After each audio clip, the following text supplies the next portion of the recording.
ఇదివరకటి దాకా నేను కూడా వెళ్ళి సర్చ్ చేశాను వీడియోస్లో, ఈయన ఎక్కడన్నా కూడా వినాయక చవితి జరుపుకున్నారా?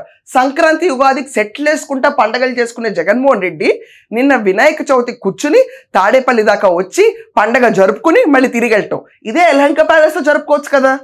ఇక్కడ ఎందుకు జరుపుకున్నారు? నాకు తెలుసా ఆన్సర్ ఏంటో తెలుసా? ఎలక్ట్రిసిటీ ఫ్రీ కాబట్టి కాదా? అలాగే తాడేపల్లి వచ్చి ఎందుకు జరుపుకుంటారండి? మరీ టూ మచ్ కాకపోతే తాడేపల్లికి వచ్చి పండగ జరుపుకున్నారు. This means to give what indication? ఏం చెప్పాలనుకుంటున్నారు? ఏ మతమైనా ఒకటే, ఏ దేవుడైనా ఒకటే, ఏ మతాన్నైనా సిన్సియర్గా ప్రార్థిస్తే చాలు, సర్వదైవం ఒకటే. ఇది అందరికీ తెలిసిన విషయమే, అందరూ నమ్మే విషయమే.